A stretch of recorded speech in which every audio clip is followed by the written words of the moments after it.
Pt.1 is called to order. I would like to ask if Senator Yamashita, you can lead us in prayer.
Thank you very much, Senator Yamashita.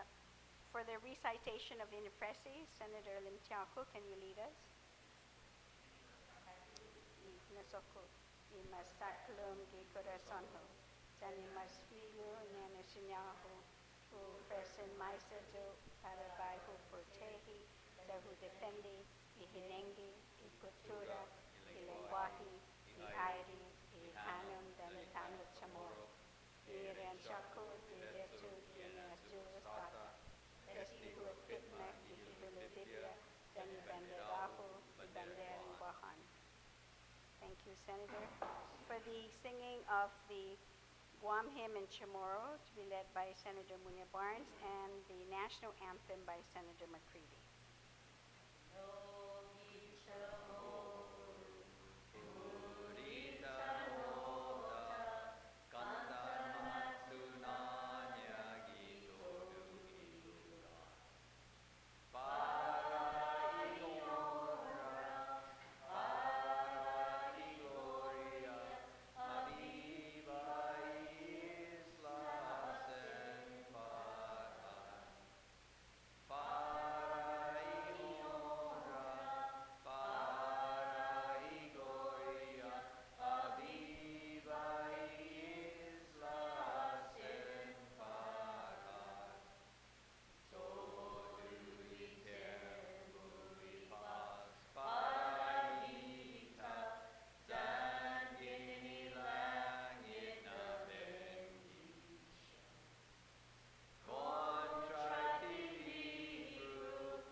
you very much, Senators. Can we ask the clerk to please take roll call?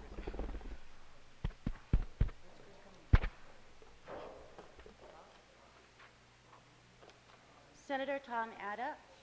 Present. Senator Tony Adda. Good morning, President. Senator Uggan. Vice Speaker Cruz. Senator Duenas. Senator Limtiaco. Senator McCready. Senator Morrison. Senator Munya Barnes. Senator Pangilinan. Senator Respicio. Senator Rodriguez. Senator Nicholas. Speaker Wampat. There you go. Senator Yamashita. Madam Speaker, you have a quorum. Thank you very much, Senator Respicio. You're recognized. Thank you very much. Good morning, Madam Speaker.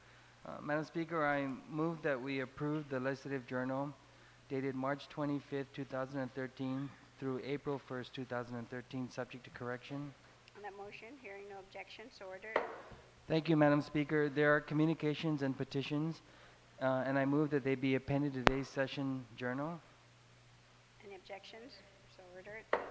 Madam Speaker, there are messages from Imagalahin Guahan, and I move that these messages from Imagalahin Guahan also be appended to today's session journal. No objections, so ordered. Thank you, Madam Speaker. There are reports of standing committees, and I also move that they be appended to today's session journal. No objections, so ordered. Madam Speaker, there are no reports of select committees, and so on item 12, I move that bill number 72-32LS to 75-32LS be given its first reading. Hearing no objections, so ordered. And I move that the following COR bill 76-32 to 95-32 also be given its first reading. Hearing no objections, so ordered. And I move that resolution 84-32LS to resolution 90-32LS be given its first reading. Hearing no objections, so ordered. And I move that the following COR resolutions 91-32 to 109-32 also be given its first reading. Hearing no objections, so ordered. Madam Speaker, I move that we excuse two of our senators that are not present for this session, namely Senator Morrison, who is still off island, and Senator Duenas, who's also off island, Madam Speaker. No objections, so ordered. Madam Speaker, my first motion is any bill or, any resolution or certificate in commendatory or condolence in nature that's introduced for the duration of this session be given its first reading, be adopted, that all senators be co-sponsors and the sponsor work with the clerk and also the legal counsel in the preparation of these documents, that they be approved. No objections, so ordered. Madam Speaker, my second motion really is housekeeping. I passed out resolution number 4-32, and it's relative to requesting the federal government to provide justice relative to the 70-year-old war reparations claim through the efforts of Guam's delegate to Congress, Malinzi Berdalio, to fully implement the repatriation clauses of the Compacts of Free Association for lawbreakers, and to use offsets for sums owed to Guam relative to the Compacts of Free Association for certain items, including purchase of the Navy's water and wastewater system, Fenna Lake, local match for federal programs, and Guam's share of increased Medicare coverage and other designated items. We passed this resolution in the last session, Madam Speaker and colleagues, and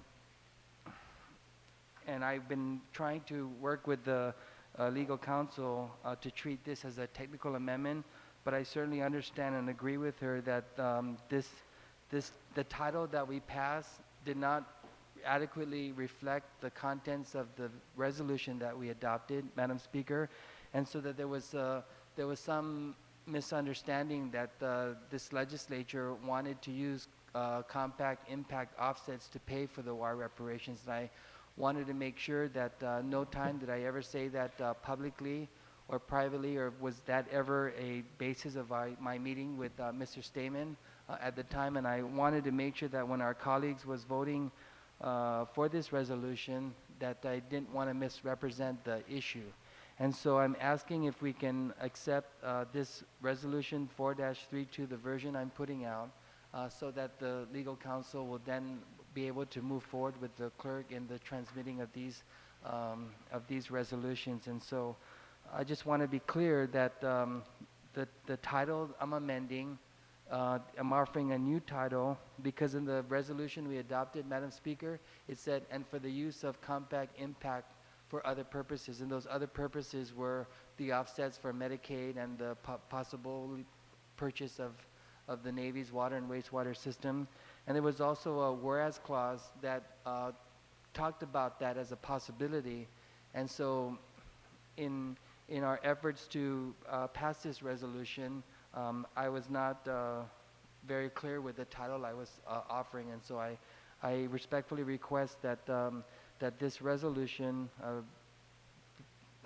be reflected in this manner as a motion, and that was the advice of the council.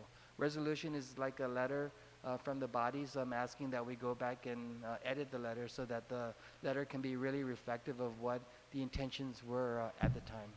So your motion is to place it in the second reading file? No, actually, my motion is just to authorize the legislative council and the clerk to work off of this version. So the legal counsel's advice is that we didn't have to introduce another resolution to amend the resolution, or we were treating it differently as if though we treat a bill. This is a resolution, and so we're comfortable enough that we don't do this and treat this as a technical amendment, that I bring it back to the body so the body be able to acknowledge that this is the resolution that should have been adopted, this version. So on that motion, is everyone clear about it? It's that the title does not reflect basically the body of the language of the body, and that we're allowing legal counsel then is to make that change accordingly. Using this version? Yes, the Yeah. resolution number 4-32 that we had voted on last. No. Yes, yes, Oh, yes, wait. yeah. Oh, wait. Yes, And the use, okay. Yeah. There. And to use offsets. Okay. So on that motion, any objections? No objections, so ordered. Thank you, Madam Speaker. Madam Speaker, I believe there's a override attempt. So we will make that under motions right now for the,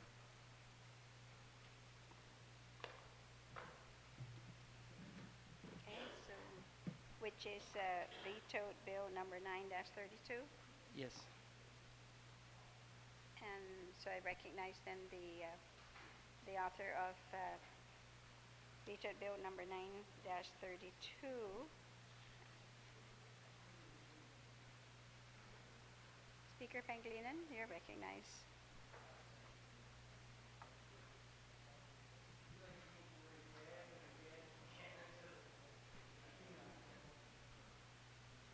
Thank you very much, Madam Speaker. Madam Speaker, I know that what we've had over the last month or so is additional information flowing out with regards to the qualifying certificate program. And in light of that additional information and hopefully the discussion that occurred in on this matter, that we will find an opportunity and a sliver of hope, which I remain forever optimistic about, that some members of the body may have had additional discussion and reconsidered their position on vetoed bill 9-32. And so I would like to make this motion then, Madam Speaker, that notwithstanding the objections of the governor, vetoed bill 9-32 be once again placed in the voting file for the purpose of an override. And just very briefly, I'd like to speak on it. You may proceed, Senator. Thank you very much, Madam Speaker. Madam Speaker, I think that, you know, just as in medicine, we say it's the practice of medicine. And it's because really there's no real fine, definitive issue. A lot of it is gut feeling. A lot of it is on the doctor's part, of course, backed by solid science and research. But they call it the practice because it's not exact. And in politics, we don't call it, you know, the practice of politics. We call it the art of politics, because it's not exact and it's not, you know, finite, but it's forever changing. But it also is based on fact and data. And as I go back and I once again reiterate, you know, what I kind of look at with regards to the practice of medicine and politics, you know, the number one rule is, above all, do no harm. And so once again, I kind of ask my colleagues, what harm could occur to the territory of Guam by putting in another layer of review process for the qualifying certificate program? People who do not have a vested interest in the awarding of the QC, as GITA does. Madam Speaker, if you take a look at, and one of the things I said was GITA, of course, has a vested interest because the fees they generate from monitoring help pay for their salaries. And if you take a look at GITA and where they're at, you know, in terms of the salaries, take a look at the staffing pattern at GITA and see how many people are making how much money. Take a look at GITA with a staff that is probably, you know, 1/10 of this legislature, and their budget is almost the same as this legislature, you know? So why is it that they would have an interest in these qualifying certificates? To support that kind of operation. But most of all, the Qualifying Certificate Review Board will do no harm. You know, they said, well, it might slow down the process of awarding qualifying certificates program. Possibly, but is that such a bad thing? Do we need to be in a hurry? Do we need to be rushing when we're handing out, you know, taxpayers' dollars? We don't. We need to take our time to be deliberate, and if there's another layer, then so be it. And that just means that we are even that more careful with public dollars.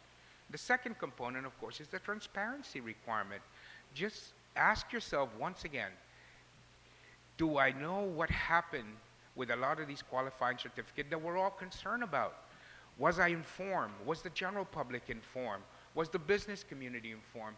And you will find that the answer is no, that there wasn't enough public discussion, dissemination of information between GITA, the public, the qualifying certificate applicants, and the recipients. How many people know about the qualifying certificate for the solar farm? That there's 2 now because we got solar.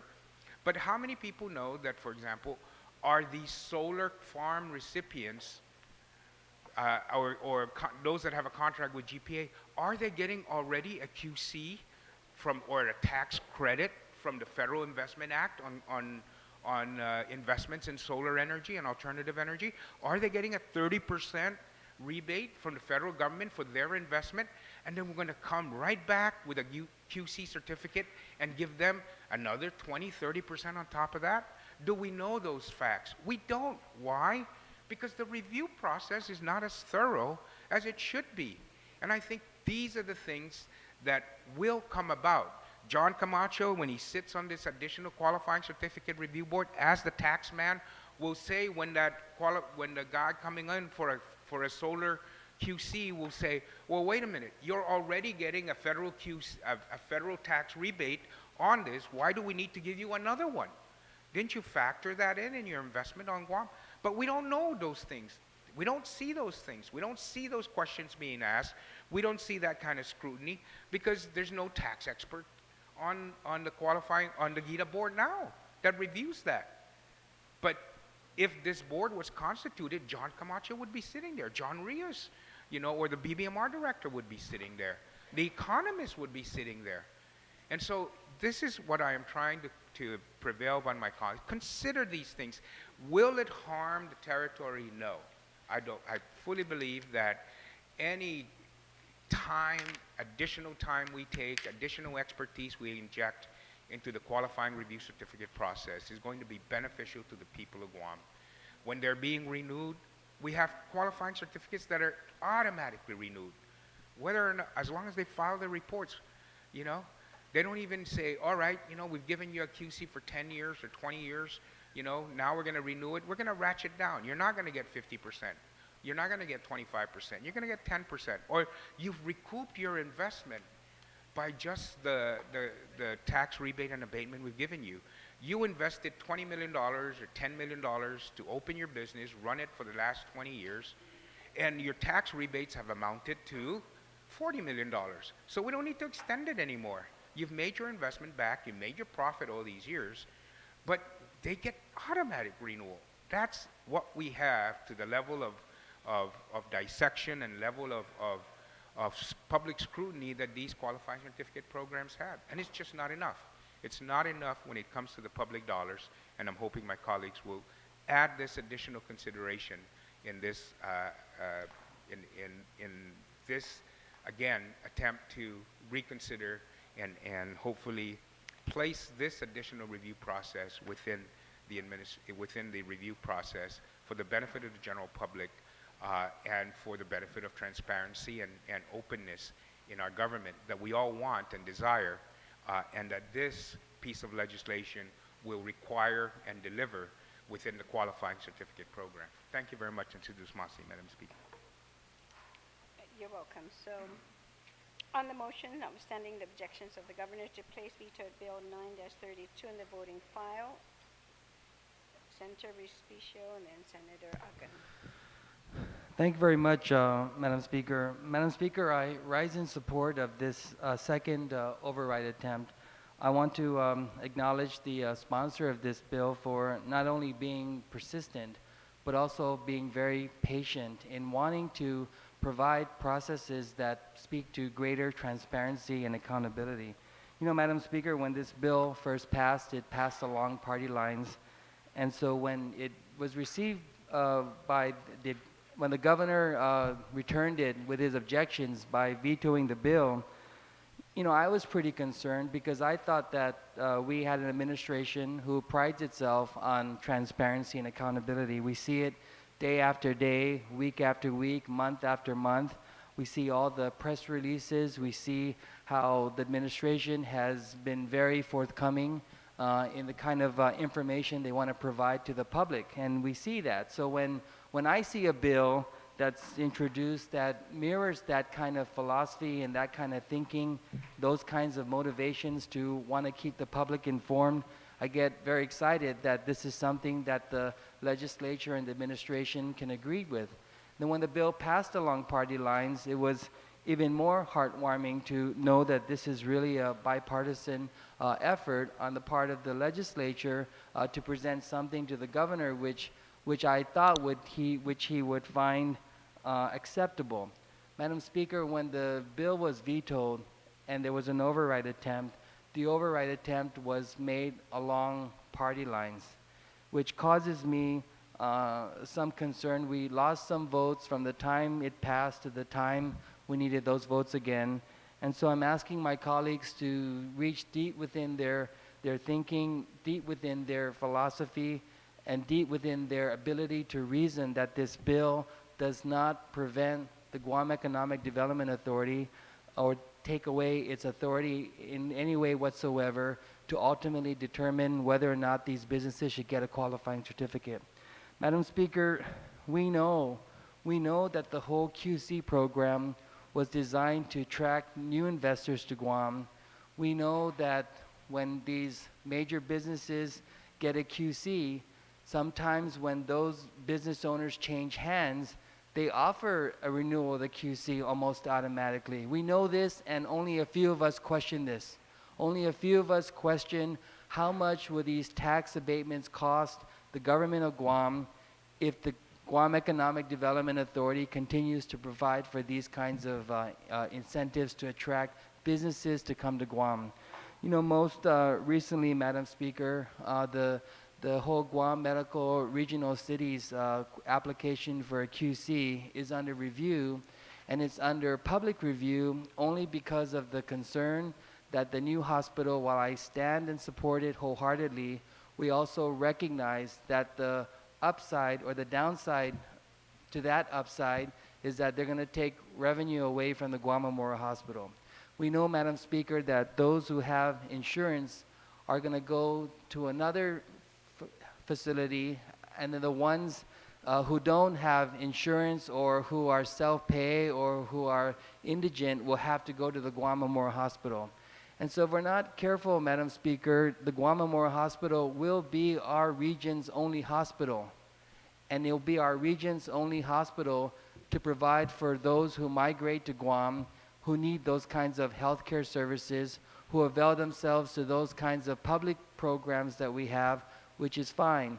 But you have to have some kind of balanced approach to make sure that one facility doesn't get something that another facility will get. And so I'm hopeful and encouraged also with the new hospital and what they're wanting to do here and what they can do for our island community in terms of raising the level of health care for our people. But at the same time, I want to know that if they do get a qualifying certificate, I want to know, Madam Speaker, as we all have a right to know, we all deserve to know how much that tax abatement would cost. I recently wrote a letter to the Guam Economic Development Authority asking them in their continuing efforts to be open and transparent and have this dialogue with the community in terms of what that application is asking for. I want them to quantify how much those tax abatements will mean. Someone says it could mean upwards of $5 million a year. I heard a $40 million figure not too long ago. And so when we start to see that particular application being scrutinized, there's no guarantee, Madam Speaker, that all these applications will be scrutinized in the manner in which Veto Bill 9-32 sets out to do. We wanted to make it very clear and careful, and I know the sponsor was careful not to take away any authority from the GITA board. We recognize that GITA board has the authority to grant these qualifying certificates, but is it so wrong? Is it bad to have another layer of transparency and accountability? It's funny that when someone wants to do something in this area, they call it transparency and accountability. When someone doesn't want this information to go to the public, they call it bureaucracy. And that's what this bill is being labeled as, another bureaucratic layer, because they don't want this information to be public. And so, Madam Speaker, the vetoed bill 9-32 is another example of how if something needed to be passed by this body, it has to be passed with our collective effort. It has to be passed in a show of support from both parties, and we just need to send that message that this legislature, through our members, are going to set aside whatever reason there was in the first vetoed attempt. Maybe the pressure was on, maybe the calls were made, but I certainly don't think that it's acceptable to say that this bill should not be overridden only because it provides too much bureaucracy. And I'm listening intently to what the arguments against the override may be, and I haven't found an argument in my mind that justifies not overriding the bill, Madam Speaker. If the bill were to take away GITA's authority, then that's one thing. You know, maybe that's something I wouldn't support, because certainly I believe in checks and balances, and you empower those kinds of boards and commissions to do the work they need to do. But they cannot operate under the specter of darkness, and they have to operate in a manner that's very open, that's very transparent. And this bill sets out all those things to do it, Madam Speaker, and I'm hopeful that we can get the override this time around, so that those businesses that want to avail themselves to the qualifying certificate program, we fully understand what the positive impact will be, what the negative impact will be, and what the overall impact would be to granting these kinds of qualifying certificates. And so I rise in full support to override the veto bill of 9-32, and I'm just hoping from now until then we can pick up a couple more votes so that we can provide for this much needed layer of transparency, especially at a time in our government where we're seeing a lot of things that we like to see more transparent, and a lot of instances where we like there to be more accountability. And so I thank you for the opportunity to rise in support of the override of veto bill 9-32. Welcome, Senator. On the motion, Senator Uggan, you're recognized. Buenas and happy day, Madam Speaker. I want to thank you very much for the opportunity to be able to comment on this particular motion that's on the floor. You know, when I look at this legislation, and it always brings me back to what is the intent behind the establishment of the qualifying certificate program? And that is to entice investment into our island community, to create new arenas or industries in Guam, or to expand the existing industries. Here we have a program, the qualifying certificate, that provides tax abatement and tax rebates to the qualified business or individual that puts in their application. And you know, when I think about what will be the implication on behalf of the people of Guam, the people of Guam ultimately will be investing by virtue of providing tax rebates and tax abatements to these businesses that they would otherwise pay to the operations of the government of Guam. So as part of that investment, wouldn't it be prudent to ensure that when people or businesses are given an opportunity to qualify, and they get anywhere from 10 to 20 years of tax abatement or tax rebates on behalf of the people of Guam, that at least there's a process, whether you want to call it double layered or triple layered. At least there's a process that we can ensure the people of Guam that yes, the funds and the resources that you're going to be investing over the course of the next 20 or 30 years, by virtue of this business qualifying for tax abatements and rebates, that we have gleaned, we in terms of the government has been able to glean as much information as possible so that the decisions that are rendered ultimately benefit our community. What does that mean? Well, in terms of jobs. Okay, if you're going to qualify for the qualifying certificate program, how many jobs can you provide the people of Guam in exchange for that? Because keep in mind, in exchange for providing or qualifying under the qualifying certificate, you're not going to be paying property taxes in most cases. You're not going to be paying GRT in most cases for the next 10 to 20 years. So what is the exchange? What is the offset? And what is the enticement for this business or this individual? And that is creating jobs for our people. But then we look at the process today, and you ask yourself the question, is the process today sufficient? I believe it's sufficient, but only to a certain degree. You look at this bill that we're looking at overriding provides that additional layer of review. The sponsor of the legislation had highlighted that there are going to be other representatives that are going to have to sit on the review committee, this secondary review committee, which includes the Director of Revenue Tax, which could possibly include the Director of Department of Administration. Guess what? These individuals, Madam Speaker, on behalf of the people of Guam, are the ones that are looking at the real numbers, the actual cash that's coming into our government, and they're going to make the decision on behalf of our people. Can we forego tax revenues for this business to entice them to invest in our community, provide jobs to our people?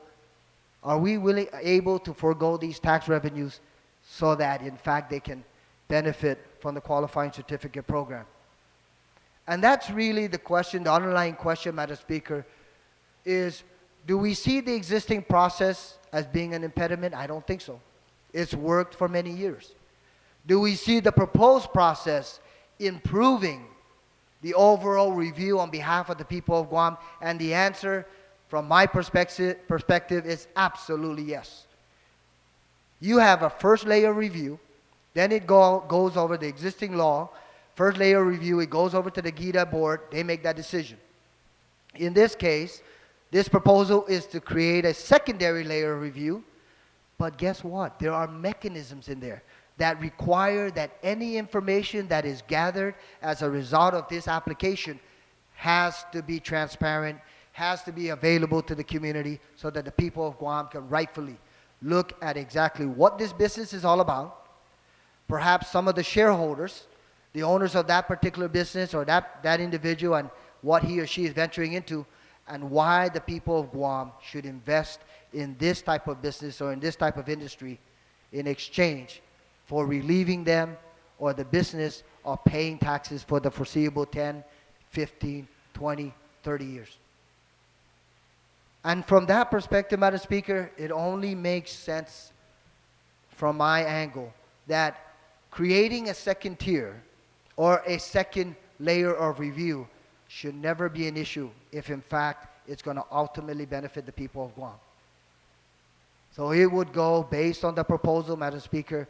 It would have a secondary layer of review, require that much of the information, with the exception of the proprietary information, require that much of the information be available through the internet, be available through the web pages, so that our people can review and take a look at what ultimately the government of Guam is going to make a decision on in terms of the people of Guam investing money and funds that would otherwise come into the coffers. And that's why I stand in support of this legislation. And I encourage our colleagues to do the same. But also, in this case, I think it all comes back to our people. How will this proposal benefit the people of Guam? It would provide that extra layer of review, but also require that all that information be made readily available to our people so that they can see it as it goes through the review process and it goes through the entire application process. So I stand in support of this particular effort to override, and I certainly hope that our colleagues would give it due consideration. But a lot of it really renders on what is the intent. Keywords: transparency, accountability, and openness on behalf of the people of Guam. Thank you very much, Madam Speaker. You're welcome, Senator. On the motion, Senator Nicholas, you're recognized. Thank you, Madam Speaker. I too rise in support of the override of this bill. And I do so in reference to a letter that I just wrote to the governor last week. And last week I wrote to him asking him to please make sure that the Guam Economic Development Authority considers the fact that in 2018, the Guam Memorial Hospital has an $8 million balloon payment due on an outstanding loan. Where is that $8 million going to come from, Madam Speaker? It's going to come from the people's money. And when we talk about giving out qualifying certificates, in this case to the new hospital, for example, we're talking about giving an abatement to a new enterprise that's not going to have to pay taxes to our people, while we also have this bill, this $8 million bill coming due in 2018. So I wrote to the governor, Madam Speaker, and I asked him to please make sure that this outstanding loan be also considered in the application for the qualifying certificate for the new hospital. And I suggested that if they are going to give a qualifying certificate to this new hospital, which I'm not entirely opposed to, then they also ask that the hospital assume this debt of over $13 million that's due to our Guam Memorial Hospital. Because if we're going to be giving away the people's money in a qualifying certificate, we have to make sure that we're not giving away the money that we need to pay the bills. And I referenced this letter, Madam Speaker, because if we had the director of BBMR, Mr. John Rios, reviewing this QC application, if we had the director of Revenue and Taxation, Mr. John Camacho, reviewing this QC application, they might have caught that. And they might put their input in on that, and they might say, hey, wait a minute here, if we're going to be reviewing this QC application, let's make sure we put provisions in here that are going to protect the people's money and make sure that it's going to be there to pay this bill that is backed by the full faith and credit of our people. So I don't even view this, Madam Speaker, as another layer. I view this as part of the whole due diligence process. Whenever we're reviewing anything that's going to be giving back or giving away the people's money as an investment, we need to make sure the full picture is being looked at. Of course, jobs are important. Of course, economic development is important. Of course, providing new services is important for our people. But we also must be mindful of the other side of the coin. And the other side of that coin, Madam Speaker, is what were those tax dollars going to pay for? And in the case of the hospital, we have an $8 million balloon payment due in 2018. Where is the money going to come from for that? We not only talk about transparency, we also talk about fiscal responsibility. And one of the most important elements of fiscal responsibility is due diligence and making sure that all angles are being looked at clearly.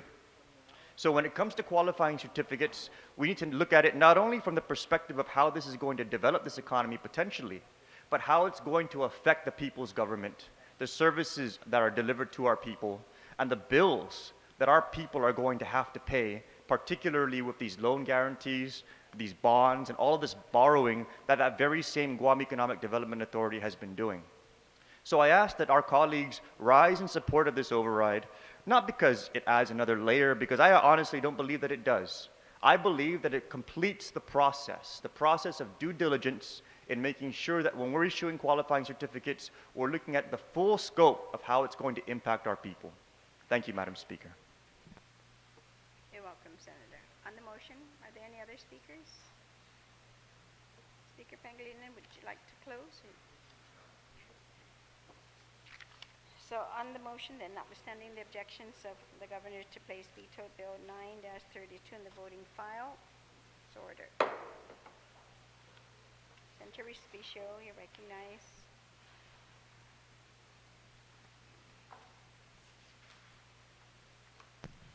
Thank you very much, Madam Speaker.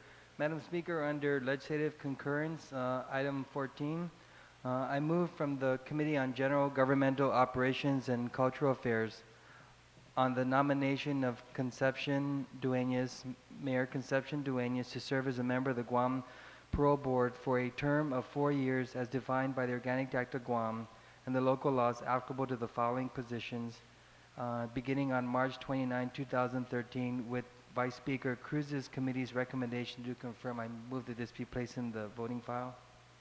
Hearing no objections, ordered. Madam Speaker, also from the Vice Speaker's Committee on the nomination of Goring T. Dueñas to serve as a member of the Guam Parole Board, also for a term of 4 years as defined by the Organic Act of Guam and the local laws applicable to the following position as per the Governor's letter, and this is beginning March 15, 2013, with the Vice Speaker's Committee's recommendation to do confirm. I move that that be placed in the voting file. Hearing no objections, ordered.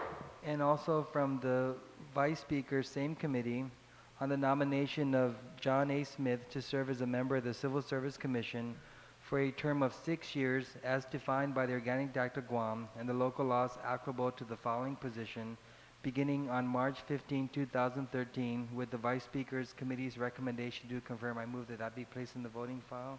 Hearing no objections, ordered. Madam Speaker, from Senator Tom Atta's Committee on Public Safety, Infrastructure, and Maritime Transportation on the nomination of Attorney Elise McDonald Iriarte to serve as a member of the Guam Solid Waste Authority Board of Directors at the Governor's pleasure as defined by the Organic Act of Guam and the laws applicable to the following position, beginning on January 9, 2013, with Senator Tom Atta's Committee's recommendation to do confirm. I move that that be placed in the voting file. Hearing no objections, so ordered. And from Senator San Nicolas's Committee on Municipal Affairs, Tourism, no, this is Senator Barnes, sorry. From the Legislative Secretary's Committee, Senator Muñoz Barnes's Committees on Municipal Affairs, Tourism, Housing, Hagana Restoration, and Redevelopment Authority, hereby she's reporting out the appointment of Mayor Robert Hoffman to serve as a member of the Guam Visitors Bureau Board of Directors to serve at the Governor's pleasure as defined by the Organic Act of Guam and the local laws applicable to the following that position, beginning on January 16, 2013, with Senator Muñoz Barnes's Committee's recommendation to do confirm. I move that that be placed in the voting file. Hearing no objections, ordered. And there are two other items on the legislative concurrence, and I'll move them once we receive committee reports, but that exhausts all my motions at this time. Thank you, Madam Speaker. You're welcome. On the, can we take a brief recess?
is back in session. Madam Speaker, you're recognized on Resolution 898. I'm sorry.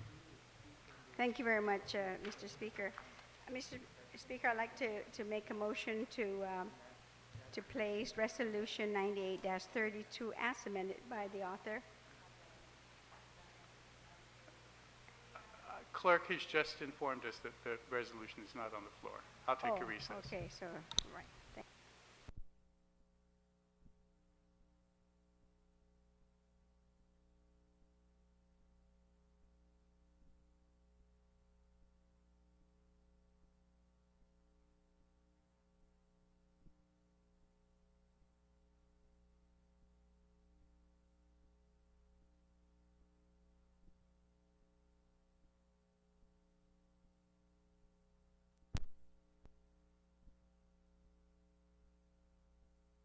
In session. The chair will skip items 1 and 2 and we'll go to 3. Bill 77. Senator Pangilinan, you're recognized. Well, point of order, Mr. Speaker. Sorry, Senator Ben. Mr. Speaker, I move that Senator Hope Cristobal be given privilege of the floor and be allowed to enter the session hall at the time we're discussing deliberations on Bill number 77. So I'd like to, if the motion is carried, I'd like for us to invite her in so she could be up close and personal to this issue that she's been fighting for many, many years and very passionate about. Any objection? Thank you, and Sidus Masi. Mr. Speaker, I'd like to move that Bill number 77-32 COR is substituted by the Committee on Appropriations, Public Debt, Legal Affairs, Retirement, Public Parks, Recreation, Historic Preservation, and Land be placed in the third reading file, and I'd like to discuss the bill. Any objection? Hearing none. Thank you very much, Mr. Speaker. Mr. Speaker, before I begin on deliberation of the bill, I'd like to make a motion to add Senator Tina Muñoz-Barnes as a third co-sponsor in the bill. Hearing no objection. Thank you very much, Mr. Speaker. Mr. Speaker, manggagid guni pago para ta continua itsetsu meggay na no mangatsongta ni mamofo na giza kihita guni halum gi piso ni legislatura ni publiko. Meggay na tautaw no sinya tanai no dongkulu na agradecimiento dan tatuna po di niya para makontinua po masuporti sa pomanag dongkulu mas esti igualo dan taimano manspia taimano ni sinya i gobyerno usuporti esti i publiko po masuporti lokwe sa esti ilancero makan na nilala tinisita tumungo na pod science sa nisiton tungo taimano fertilizer taimano pilan na ngayon na sumahi hafa na tinanum no pontanum gi funenin nan sumahi ni ipilan parafa hafa na klasin tinanum anisisitay tempon utsan pa di tempon maipi todos ti debi di utungo i lancero para sinya u waha produktonya dan u minaulik todo na kutsisanya komutori autonom Feradiano ta spia lo ko empenyo sa puditoda siya programa na unisisita lo ko marketing expert o nutritional expert da para utungo taimano pumaketi dan po bendi i afa siya kutsesa ni todo autonom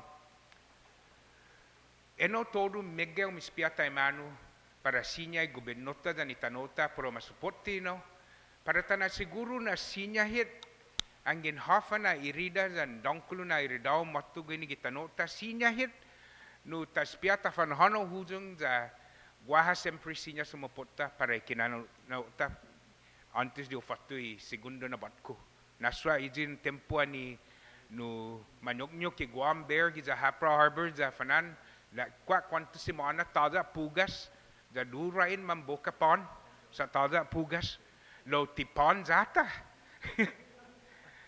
Jumon za mamboka lemay dan soda dan suni dan hafa siya mas talo ginahanitano para ususteni i tautauta dan i corazon i stomaguta. Bill 77 ta rekognisa na Fera di I gobyerno ni muspia pero fanin ajuda este lansero. Gay gipogo I lansero na manggay interes, manggay binabu, mas gwini ginabondan I administrasyon dan este I marketing ni taimano ni sinya guaha no tempo niya za pero fan aajuda mo na. Isi malu ki co-op po fan aajuda mo na para sinya tafan manoi ni frenesco ni tanu zani tasi para ta ajuda I familiata sumusteni siya gisustansyan I mas fresco zani mas bueno zan I mas debi para I taw-taw gwini gizagwahan. Mr. Speaker, I rise today to thank all of my colleagues that have come before us and all that are here today who continue to look for opportunities to support the farmers in our community. And the farmers haven't been sitting back and saying, everybody just help me. The farmers have been moving forward, developing cooperation within their ranks, revitalizing the Guam Farmers Cooperative so that they can help themselves as well. And this body is one of the bodies that has done a little bit more and moved forward a little bit more. And one of that, Mr. Speaker, in terms of the biggest assistance we can have is that not only have we always supported the concept of the development of a modern day farmers market as we see in many communities across the United States and in our Southeast Asian countries, not only do we see these modern day farmers market developed, they have a home that not only we're going to move now from concept to concrete. And that's what's going to happen with this bill, Mr. Speaker. And a lot of that, of course, is, as I said, many colleagues, of which you are one among many, but in this time have provided the concrete or will provide the concrete with the proceeds from the Hotel occupancy tax bonds, which earmarked a portion of that to help develop a modern-day Guam Farmers Co-op market facility in Dedido. And during the last legislature, we of course set aside the property, identified it, and determined that that will be the site, and everybody agreed to it. And what this bill does is it places in mechanism now the authority for the Guam Farmers Cooperative to move forward in the construction of that. The dollars are in the bank. I mean, very rarely do we say, we can move forward on this project because the money's sitting in the bank. Well, through the efforts of your bill, Mr. Speaker, which provided those funds, the money is sitting in the bank. The architect has been chosen, is getting ready to work on the design of the project, and the Farmers Cooperative have, for many, many years, even prior to today, have been organizing, placing the seeds, putting in their expertise, looking to find people that can help them in the areas that they are lacking in terms of expertise. For example, marketing, working with the Small Business Development Center, University of Guam, developing planting calendars, working with the national, with NOAA to ensure that the weather patterns are considered when they develop their seasonal calendar for the growing of the crops. So many, many things have been happening, and this body can now provide the legal infrastructure to make sure that that happens. So what the bill does, Mr. Speaker, is number one, of course, it sets up the authority for the Guam Farmers Co-op to move forward in terms of being designated as the developer for the farmers facility for the money that's in the bank in land that has been designated previously by this legislative body. The property will be about 6 acres in Dedido. As again, I mentioned, the architect's been chosen. He has the property maps, and he's beginning to map out the development plan. The Farmers Co-op will get control over the property, but will not get ownership of the property. The property was in and continues to be the property of the ancestral lands. The ancestral lands will receive, after supporting the farmers for the initial 7-year period, will then receive rent on the property consistent with rent that they're currently being charged other commercial lessees within the inventory of the ancestral lands. Um, the use of the property will be limited to the activities and those authorized by the Constitution and the bylaws of the Guam Farmers Co-op, and that the after the initial 7-year period of reduced rent of $1 a year, then a participatory or a percentage of the gross income of the farmers co-op will then go towards paying fair market value for the rent. And why do we say that? Because we looked at what is the current lease rates that the ancestral lands is charging for other properties within its inventory, and we find that when you if you add the 2% will bring it very well within what the ancestral lands is charging that, and then of course it increases 1% over the next 5 years, every 5 years, to a maximum of 5%. And looking at the activities being planned there, I think this is going to be a good win-win situation for the ancestral lands as well as the farmers co-op, that they'll be able to have this property, have support over the first 7 years, and then begin making those payments. And those will bring it right in line, if not even in line with other properties that are being leased by the ancestral lands. In addition, Mr. Speaker, the property will also ensure that they have the necessary zoning in terms of the development of the property. There was some question of whether we should have an M1 zone there, and in discussion with Director of Land Management, the professional staff at the Department of Land Management and the architect himself, who had those additional discussions with the staff as well, it was determined that we can proceed with a C zone, and they'll be able to put in the necessary plans and activities that the Farmers Co-op is authorized to conduct within the realm of a C zone. So it also then rezones that property, which is Marine Corps Drive frontage property, to a C zone for that purpose. So, Mr. Speaker, this bill, once again, would set then and put everything in place to allow the design to move forward, to allow construction documents to be drafted out, to allow construction contracts to be signed with the authorities that are vested in with the Guam Farmers Co-op, and then we can move forward. There's a provision in here that they have to complete the construction within 3 years. We know that this will be possible because the money's in the bank, all of the necessary contracts are being prepared and so forth. And so it has to be not completed within 3 years, but begun within 3 years. So there's ample time for any glitches and any last-minute delays that may occur to begin the construction. We know that we can begin construction of this facility, if not by the end of this year, then maybe by early next year because of the design and then, of course, the bid process.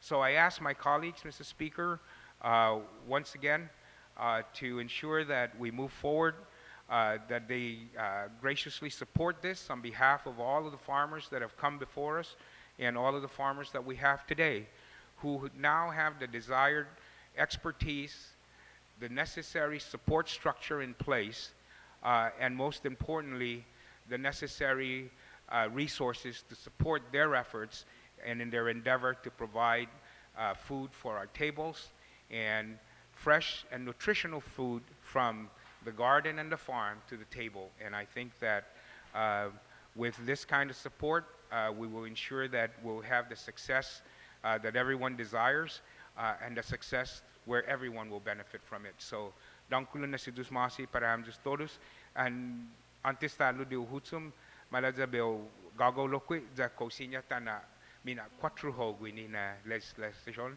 angin magufo para ta support tistis, so the beo muebi na ta umenta is co-sponsorship that ta pega na on mugi mina 4 sidus masi. Thank you very much. Hearing no objection. Any other senator wish to be heard? I see Senator Yamashita and then Senator Lipitiako, then Senator Uggan. Any others? Okay. Senator Yamashita, you recognized.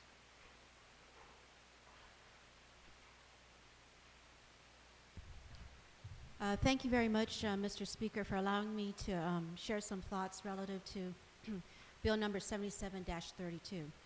Mr. Speaker, as I've just joined this body, I have learned about what has been in the works for the past terms, and I certainly thank you and your colleagues for paying attention to our natural resources.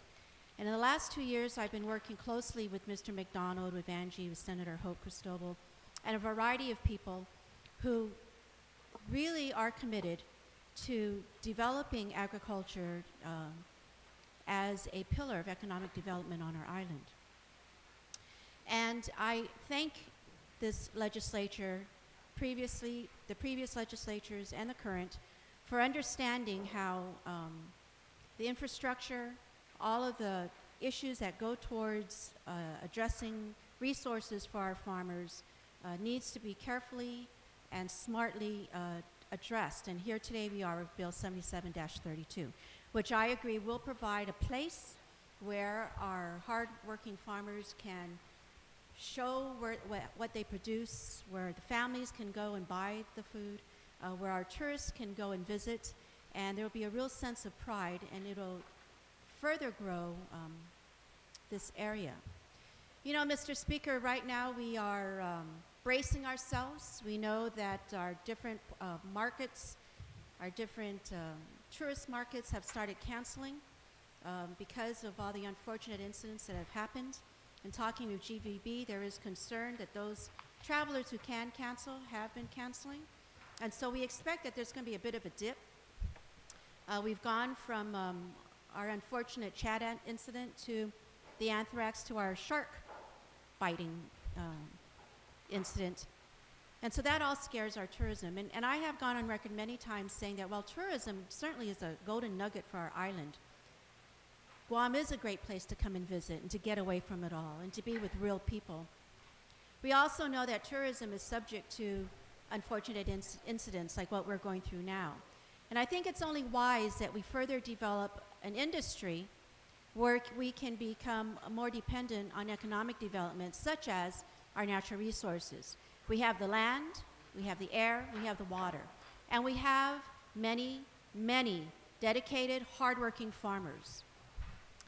During this public hearing, we sat and we listened to how corn used to be bought by everybody, but now, you know, it's hard to, Mr. Wessler was saying it's hard to husk, and that's the only way some people will buy it. And so they're looking towards incorporating all of these different features at the Farmers Co-op. Mr. Speaker, we've made progress in returning our school system to having them buy local. We are now at 7 schools. Through whether it's outsourcing or through its requirements of our school lunch program, or whatever the case may be, there are many people there who do believe in supporting our farmers and in having the fresher, more nutritious food being placed in our cafeterias. So we've been working with DLA, Defense Logistics Agency, with International Defense Agency, and having everyone at the table understand that once we can show what's on our menu and what's on their menu, that we can actually buy from our farms here and not have to buy from California or New Mexico or Washington or Idaho or Oregon or wherever the food comes from. As well, the commissary is very interested, and actually it may be required very soon, that they do buy local, and so that communication is also in effect. As well, we know that we can expand in economic development as our farmers produce papayas and pineapples. The University of Guam, Dean Lee Udine, tells me that the papayas and pineapples here are hardy fruit and that they will survive, and everybody should be leaving our island with a taste of Guam. That in itself would be fantastic as we get that in our airports and at Kmart and at all our stores as our tourists go shopping and spending their money. What I do think needs to happen, Mr. Speaker, as this legislature is going to be providing the infrastructure in the place, I do believe that there's a real need for leadership outside of finding the infrastructure and of giving the place to our Farmers Co-op. I do believe that the Department of Agriculture would be very good to step forward and to continue to bring the Farmers Co-op and our farmers in the Northern Soil Conservation Group and our Southern and our University of Guam and Lee Udine and all of his people, so that we can pull together and come up with an overall plan that addresses what we're going to be growing, how we're going to be growing, how we're going to market it, who we're going to market it to, how we're going to address the rhino beetles and all the other pests. I mean, the term, that whole species term escapes me right now, but we have a huge problem on our island. Our coconut trees are going away because the rhino beetles are all around us. We have pests. Every day we talk about how another plant is going by the wayside. So there's a real need for leadership at the Department of Agriculture to get very excited about all of the support that is being touted by so many of us, and to get very excited about growing the economy in this manner, and to get very excited about partnering through the Blue Continent with our neighboring islands, so that we can indeed grow coconuts and have the best coconut juice in the world, so that we can indeed grow bamboo groves where we can start fabricating fabric from bamboo. And there are just so many possibilities. I was at a meeting the other day, and there was a farmer who told me how he produces calamansi, and that is just something that we should be producing and selling. It's the best tasting lemon in the world. So, Mr. Speaker, I stand in full support of Bill number 77-32. I think this is a very hopeful step, and I think it applauds the good work, as Speaker Bennett said, by many of the people who have always been at the table and who have been very patient and who have said to the governor's office and to GITA and to UOG and to agriculture and to DOE, can we please all work together so that the buy local concept indeed is on everybody's table, at our schools, at the hospital, at DYA, everywhere we turn, that's where we would find. So, Mr. Speaker, thank you very much, and I stand in full support of Bill number 77-32. Thank you, Senator Yamashita. Senator Limtiaco, then Senator Uggan, then Senator Munya-Barnes. Thank you, Mr. Speaker. I stand in support of this bill. It's long overdue and will go far to grow our local economy, provide jobs, and most importantly, provide a venue for our local farmers to showcase their goods, as well as process any value-added products as described in the bill from their produce. So much of what we consume and eat on our island right now is largely imported. So it escapes me as to why it's taken us this long to prioritize it. And I know that past legislatures have done what they could to do it, but I feel that we need to do more, and we need to do more aggressively. When you talk about our food security and what we actually produce and consume on our island, if our supply chains were to be cut off, we would be left largely without any reliable food security, not only in our agriculture, but also in our livestock as well. So, the fact that this has escaped us for so long to develop these industries, I'm glad that we're moving in the right direction, because it is important to develop not only our agriculture, but also our livestock industry. Developing the farmers market facility is a great step forward, and I ask all my colleagues to support the bill. These industries, when developed properly, will grow our economy. They'll add jobs and subsequently government revenues that we could utilize to solve some of our funding issues. Thank you, Mr. Speaker. Thank you, Senator Limtiaco. Senator Frank Uggan. Oh. Senator Munya-Barnes.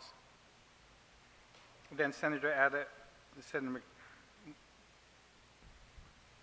Sijos Masi, Mr. Speaker, thank you for giving me the opportunity to stand and rise in support of Bill number 77-32. I would like to extend my undankalan na Sijos Masi to the author, Speaker Ben Panglin, for giving me the opportunity to be a part of his co-sponsorship. Mr. Speaker, just recently, my 23-year-old son, who's an agriculture major at the University of Guam, was complaining to me that I wasn't doing enough, or that my colleagues weren't doing enough to provide for the farmers and to give a home to the farmers like we had when we were growing up, and that the sustainability of our livelihood, of our livestock, and of the produce coming in, if the shipping were to stop at all ports of entry here in Guam, would probably only be 2 to 4 weeks. And as I was sharing with him that, yes, our colleagues are doing something, that Senator Ben Pangilinan and a lot of our colleagues have been champions of making sure that the issues and concerns of the farmers get addressed. We do have a bill in hand to do that. And he's saying, but Mom, it's not fast enough. So I want to say to my son, who is probably at the University of Guam right now, working under the direction of Dr. Barber, saying, this is one good way of saying that we are here. We want to make that difference. Maybe it's late, maybe it was late for him, but that we will continue to move forward in this efforts. He was saying that the livelihood of our local residents here on Guam should be more in tune with having their own farms or their own gardens in the back of their houses. And with that being said, he said, Mom, you should start your own garden. And I said, son, I don't have a green thumb. And he said, excuses, excuses. And, you know, he's probably really right. But every day as I think about how much the products that come in and that get imported in continue to rise and rise, I want to say he's right. And you know what? I don't mind saying as a grandmother that, or great-grandmother, that sometimes we have to listen to our kids and our grandchildren, and we have to make the effort of making sure that the sustainability of our livelihoods, especially as it comes to agriculture and farming, is of the utmost importance and the highest priorities. So I want to thank the good speaker, Speaker Ben, for giving me the opportunity to be a part of this co-sponsorship, and I will continue to work diligently with the farmers to make sure that their issues and concerns are addressed, and this is one way we can say we are making a difference. So thank you, Mr. Speaker, for giving me the opportunity to speak in support of Bill 77. Sana Masi. Thank you, Senator Munyabon. Senator Tometa. Thank you, Mr. Speaker. Mr. Speaker, I rise in support of Bill 77. Malik magayos na bill sa no bula bentaha para lansero siya sa dangin ma-harvest todo dineko guahasi na matsuli guakto para mabendi Tsetsunia, Paugo Talia, si Ernest Wistig, Tautaw kada dia, gaya na papark truck niya gi Route 8, sangya talo pumalo na lansero, kwa mano siya na ma-post niya no benta. Lomigay, bentahas ti para siya sa guahan no lugar ni siya pumapolog ato dineko siya ni mapatsutsuwi. Guala ko bentaha para hita ni tabia ti gualo na minedong feria di edzu manimbili ke kiro gi backyard ni manananom no donni pat tomates pat hafa no edzu siya pago mani edzak pero fan man no doko hafan na vegetables no sina manhano pa nagaigis ti farmers market sa leko nagwahagi no siya lansero ni zanging guazon niya kustona sina mafaishin no tamano ni matonom este siya na klasin diferentes na tinanom pues no supopotis na bill sa magahit malik para Guam, malik para lansero, dan malik para hita ni zimane edze ka pagone para tafan manonom. No guay 2 punto gini no kalan nisita bentita by faisi ni tumugi estina bill pero nak mas claro di esti pahina 3 gi line 22 no koordinansi zo na lengguwahe tausa na dipusi todo matsogwig isti farmers market facility dipusi pursuant with the goals and activities of the farmers market but dipusi no taalog na pursuant with the goals and activities of the association. Pues no legnya senador ni tumugis din na dipusi na taalog na pursuant with the goals and activities of the association. Sa manabay na tunga luke na malik na gaygigini si Senator Hope Cristobo na matatsatsong gini kisantati sa guida mo punta zu huzong na mentini si Tata Kurihi ano. On the amendment,